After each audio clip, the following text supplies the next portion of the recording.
En el invierno de 1929, bajo las ruinas de un templo de la antigua Girsu, unos trabajadores extrajeron de una zanja de cimentación una vasija de arcilla sellada que llevaba 4000 años intacta. Dentro había una sola tablilla. El encargado del catálogo escribió una línea prudente en el registro y la guardó en un cajón del sótano. Permaneció allí, sin ser leída, durante casi 4 décadas. Cuando un filólogo de Leiden finalmente la tradujo en 1968, se negó a publicar el resultado. La tablilla describía una criatura de 4 patas enviada desde el cielo. Describía al perro y explicaba su propósito. La historia de cómo aquel texto volvió a salir a la luz comienza con Peter van der Meer, un joven asiriólogo de Leiden que llegó al Museo de la Universidad de Pensilvania en otoño de 1968 para realizar una estancia de investigación. Tenía 31 años y se especializaba en documentos administrativos de los templos del tercer milenio antes de nuestra era. Le asignaron una tarea que ningún investigador veterano deseaba: examinar una colección de unos 180 fragmentos, impresiones de sellos y pequeñas tablillas procedentes de las excavaciones de Girsu, de finales de la década de 1920. La mayoría contenía exactamente lo que todos esperaban: inventarios de cebada, recibos de lana, listas de trabajadores y de las raciones que debían recibir. Era el sedimento burocrático habitual de cualquier excavación mesopotámica. Durante su 5ª semana, van der Meer abrió el cajón número 9. Dentro encontró una tablilla del tamaño de la palma de una mano, envuelta en un trozo de lino aceitado que se había endurecido con los años. La escritura cuneiforme había sido grabada con una finura poco común, casi con delicadeza, como si el escriba hubiera comprendido que aquello quizá no volvería a registrarse jamás. La ficha de 1929 solo decía: contenido de carácter mitológico o votivo, remitir al personal superior. Nadie había acudido a estudiarla. La tablilla había esperado 39 años. Van der Meer escribiría más tarde a un colega que, después de leer las primeras líneas, comprendió que aquella pieza no pertenecía a la colección de restos menores. Pertenece a otro lugar, escribió, a una sala que este museo todavía no ha construido. La escritura permitía fecharla en los últimos años de la tercera dinastía de Ur, hace más de 4 milenios. El escriba se identificaba con un nombre que podría traducirse aproximadamente como Lugal Namtar, hijo de Ur-Bagara, funcionario del templo de Gula en Girsu. Este detalle era importante. Gula era la diosa sumeria de la curación, la gran médica de los dioses, y su animal sagrado era el perro. Sus templos mantenían perros. En la ciudad de Isin, los arqueólogos encontraron decenas de ellos enterrados cuidadosamente bajo los caminos del recinto, con una solemnidad normalmente reservada para los seres humanos. Los especialistas llamaron a aquello una práctica de culto. La tablilla del cajón 9 ofrecía una explicación diferente. Su comienzo era formal. Invocaba a los grandes dioses y declaraba que lo que seguía era un relato verdadero, transmitido de padre a hijo desde los días en que los dioses todavía descendían para inspeccionar las viviendas de los hombres y las noches sin muros no habían sido olvidadas. La expresión «las noches sin muros» aparecía 5 veces. Van der Meer llegó a la conclusión de que no se refería a una época anterior a las ciudades. Describía una condición, un momento en el que el límite invisible que separa el lugar donde duermen los seres humanos de la oscuridad exterior permanece sin protección. Para los sumerios, según su interpretación, aquel límite era tan real como una muralla de ladrillo. Podía mantenerse, o podía perderse. Entonces aparecía el motivo por el que la tablilla había sido sellada dentro de una vasija.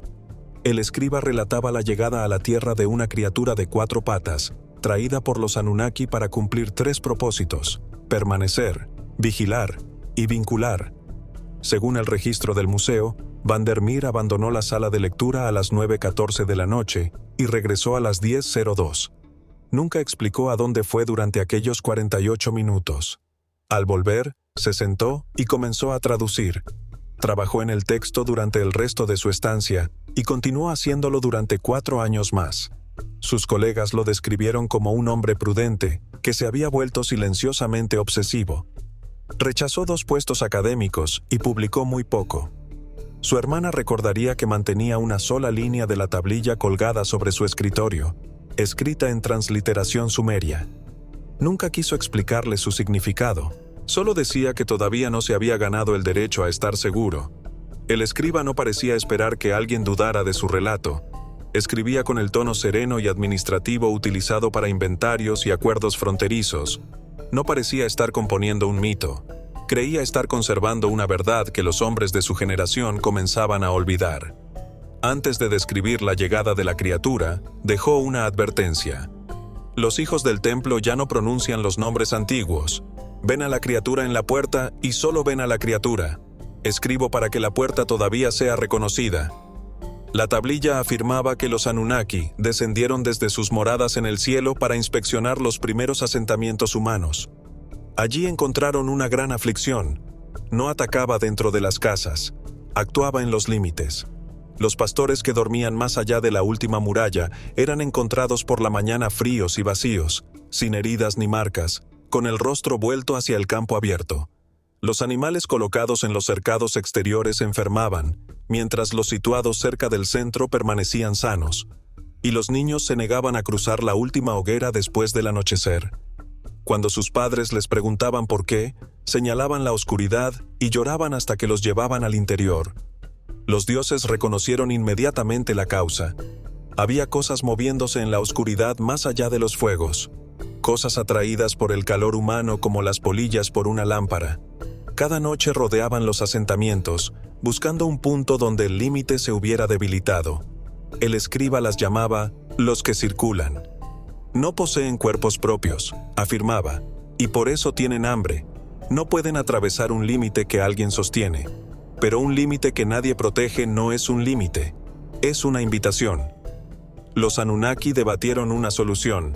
La señora de la Casa de la Curación, identificada por Vandermeer como Gula, propuso traer una criatura desde un mundo al que el texto llamaba únicamente la estrella roja de la novena puerta. Una criatura que ya existía allí para cumplir esa función. Sus sentidos llegaban más allá de los sentidos humanos. Su voz poseía una firma que aquellas entidades no podían soportar, y podía ser entregada a los seres humanos, pero solo si aceptaba ser entregada. La tablilla dedicaba más de una cuarta parte de su superficie a describirla. 4 patas, una cola que hablaba, elevada durante la alegría, baja durante el cansancio y recta cuando llegaba el momento de trabajar. Orejas que giraban hacia el sonido como una puerta sobre sus bisagras, cada una moviéndose de manera independiente y escuchando lo que todavía no había sucedido. Una nariz que leía el aire como un escriba lee una tablilla, extrayendo de él el registro de todo lo que había pasado y de todo lo que se acercaba. Ojos capaces de recoger la luz más débil y conservarla. Y más profundamente que la carne y que los huesos, una unión con los seres humanos. No era afecto, no era costumbre. Estaba escrita dentro de la criatura como una cuña se graba en la arcilla. No podía borrarse por el hambre, los golpes, ni 1000 generaciones. La criatura no permanece con los hombres porque los hombres la alimenten, escribía el sumerio. Los hombres la alimentan porque permanece. Dormía ligeramente, pero nunca por completo. Su sueño era una forma de escucha que parecía descanso. Sin recibir ninguna orden, se colocaba entre quienes dormían y la puerta. Y cuando se levantaba durante la noche, inmóvil, con las orejas dirigidas hacia una oscuridad en la que nada visible se movía, realizaba el trabajo para el cual había sido traída a la tierra. El escriba le daba un nombre especial, Ur-Kalam. Vandermeer lo tradujo con dudas como el que permanece entre ambos lados. La palabra sumeria corriente para perro era Ur o Ur-Yi. Aparecía en miles de textos, pero Ur-Kalam no se encontraba en ninguna otra tablilla conocida. Vandermeer concluyó que no era el nombre común del animal, sino un término ceremonial. En las calles era simplemente el perro. En las habitaciones interiores del templo de Gula era el que permanece entre la vivienda y la oscuridad abierta. Después, el texto describía su distribución. Las criaturas fueron colocadas primero en los templos, luego en las casas de los sacerdotes, después en las puertas de los reyes, y finalmente, con especial énfasis, entre los pastores y los hombres corrientes que vivían más lejos de las murallas. Los templos se levantaban donde los límites eran más delgados.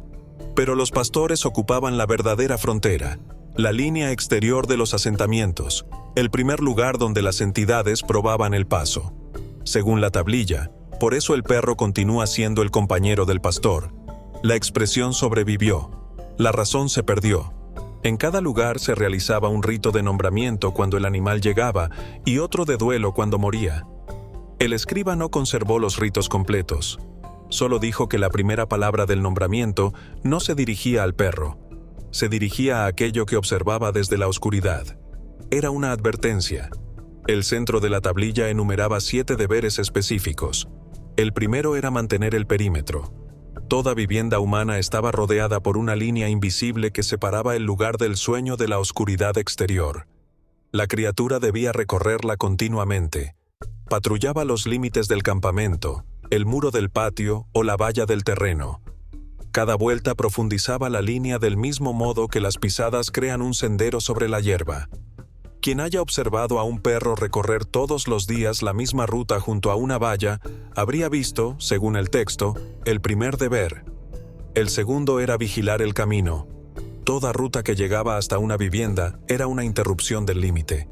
El perro se colocaba donde podía contemplarla y permanecía allí durante horas, incluso cuando nada visible se aproximaba. No vigilaba porque esperara algo. Vigilaba porque el camino debía ser observado. El tercer deber consistía en examinar a quienes entraban. Cuando un desconocido se acercaba, la criatura llegaba antes que los humanos y lo leía. La nariz obtenía el registro de los lugares por los que había pasado. Los ojos percibían aquello que llevaba dentro. Y el juicio se producía en pocos instantes. Si el perro aceptaba al extraño, éste podía pasar. Si permanecía rígido, erizaba el pelo y se interponía entre la persona y la puerta. El texto advertía que el desconocido traía algo consigo, aunque no fuera consciente de ello. El cuarto deber era marcar el límite. La criatura sellaba el perímetro con su propia firma en las esquinas, los postes de las puertas y los cruces de caminos. Renovaba las marcas como un vigilante renueva el aceite de sus lámparas. Una vivienda marcada durante suficiente tiempo quedaba, según el texto, cerrada frente a las aproximaciones inferiores. Nosotros hemos convertido este comportamiento en una broma. La tablilla lo consideraba el mantenimiento de un sello. El quinto deber era romper el silencio. Las entidades se movían con mayor libertad durante las horas más quietas de la noche. El silencio perfecto era una apertura. El perro lo destruía. Los ladridos repentinos dirigidos hacia una calle vacía o una valla sin movimiento no eran un error. El ladrido, decía el escriba, es el sonido mediante el cual se cierra el camino. No era miedo, era una puerta cerrándose de golpe, y cuando los ladridos se extendían de animal en animal a través del asentamiento, cada guardián sellaba su parte del límite. El sexto deber era trazar el círculo. Antes de acostarse, el perro giraba 1, 2 o 3 veces. La explicación moderna afirma que se trata de una conducta heredada de sus antepasados salvajes para aplastar la hierba. La tablilla decía que el giro dibujaba un límite en miniatura. Un vigilante no duerme en campo abierto. Traza su propia muralla antes de descansar. El séptimo deber era el que Vandermeer afirmó que no podía leer 2 veces seguidas. Se llamaba la vinculación del durmiente. Cuando los hombres duermen, decía el texto, la luz interior se afloja dentro del cuerpo, y entonces los que circulan intentan alcanzarla. La criatura lo impedía de la manera más sencilla. Se acercaba al durmiente y apoyaba su cuerpo contra él, su longitud junto a la del ser humano, su peso, su calor, el lento movimiento de su respiración. No es consuelo, escribía el sumerio, o no es solamente consuelo. El contacto anclaba la luz interior nuevamente a la carne, como una mano que protege una lámpara contra el viento. Y el profundo suspiro que el animal emitía al acomodarse era descrito con 4 palabras. El sonido de la unión afirmándose. 7 deberes: mantener, vigilar, examinar, marcar, romper, trazar y vincular. El escriba los enumeraba como si describiera las obligaciones de un guardián del templo. Después aparecía una sola frase aislada por espacios vacíos en la arcilla. Vandermeer tardó 11 días en decidir su traducción. No recibieron los deberes, los pidieron. No añadió ningún comentario. La tablilla tampoco. Vandermeer terminó su traducción en 1973. La envió a 3 revistas académicas. Las 3 la rechazaron. Una afirmó que el tema quedaba fuera de los límites de la investigación filológica seria. Otra no pudo decidir si se trataba de un trabajo académico o de una falsificación. La tercera retuvo el manuscrito durante 11 meses y lo devolvió sin comentarios. Después circuló copias mecanografiadas entre colegas de Leiden, Oxford, Chicago y Roma. Con el tiempo, esas copias pasaron de mano en mano y entraron en la literatura marginal de los estudios mesopotámicos. En 1979, la tablilla fue trasladada del archivo abierto del museo a un depósito restringido. Durante décadas, los investigadores que solicitaron consultarla recibieron la misma respuesta: acceso denegado, sin explicación. El cajón 9 permaneció cerrado, pero las culturas posteriores conservaron ecos de la misma idea. En Isin, decenas de perros fueron enterrados bajo la entrada del templo de Gula. La explicación convencional habla de una práctica religiosa. La tablilla diría que fueron enterrados junto a su puesto. Egipto recordó algo parecido mediante Anubis, el guardián del paso entre los vivos y los muertos, representado con la cabeza de un animal semejante a un perro. La tablilla diría que aquello no era simbolismo, era la descripción de un trabajo. En Grecia, la diosa Hécate, asociada con las encrucijadas y los umbrales, iba acompañada por perros. Los griegos decían que, cuando estos aullaban durante la noche sin una causa visible, era porque veían pasar algo que los humanos no podían percibir, y en la entrada del inframundo no colocaron a un soldado ni una muralla de fuego. Colocaron a un perro. Con el paso de los siglos, el recuerdo se redujo a relatos de lealtad. El perro que no abandonaba la tumba de su dueño, el que despertaba a una familia antes de que el incendio fuera visible, el que advertía de una inundación o de un intruso. Nosotros llamamos a estas cosas instinto, oído sensible y buen olfato. La tablilla las habría llamado deberes. Si aceptáramos provisionalmente la traducción, nuestra comprensión de la relación entre humanos y perros estaría invertida. No domesticamos al perro. El perro aceptó un puesto. No intercambiamos comida y refugio por compañía. Los intercambiamos por la realización continua de un trabajo que nuestra especie no puede ver y que jamás tuvo que pedir. El perro tumbado frente a la puerta no está estorbando. Está en su puesto. El perro que ladra hacia una calle vacía a las 3 de la mañana no está necesariamente confundido. El que apoya todo su cuerpo contra nosotros mientras dormimos no busca solamente calor. Según la tablilla, continúa realizando los mismos 7 deberes registrados hace 4000 años. Los seres humanos olvidaron. La criatura no. Vandermeer murió en 1994 sin ver publicada su traducción. Las copias siguen circulando. La tablilla continuaría, según el relato, en un depósito restringido de Filadelfia. Y los perros siguen patrullando vallas, observando caminos, examinando desconocidos, rompiendo el silencio y acostándose frente a las puertas. Sea cual sea tu opinión sobre la tablilla, los Anunnaki o la estrella roja de la 9ª puerta, existe una observación que no requiere ninguna creencia. Si vives con un perro, obsérvalo esta noche. Mira dónde elige acostarse cuando se apagan las luces. Mira hacia dónde orienta el cuerpo. Observa lo que hace antes de permitirse dormir y comprueba si se coloca entre ti y la entrada. Entonces recuerda la frase que el escriba separó de todas las demás. No recibieron los deberes, los pidieron. Cerca del final, la tablilla pregunta qué ocurriría si las criaturas abandonaran algún día sus puestos. Los sacerdotes de Gula se negaban a responder en voz alta. Cuando alguien formulaba la pregunta, miraban hacia la oscuridad más allá de las lámparas del templo. La última línea está parcialmente dañada, pero todavía puede leerse. Los perros permanecieron porque se les dijo que vendría a buscarnos si se marchaban. Por eso duermen mirando hacia la puerta. El escriba no explicó qué les habían dicho. La tablilla guarda silencio. El cajón está cerrado. Solo queda la pregunta que los sacerdotes no quisieron responder. ¿Entre nosotros y qué continúan interponiéndose? Los perros lo saben. Quizás siempre lo han sabido. Y tal vez por eso, durante la hora más silenciosa de la noche, cuando tu perro levanta la cabeza y observa la oscuridad con una atención que nada visible puede explicar, nunca es el primero en apartar la mirada.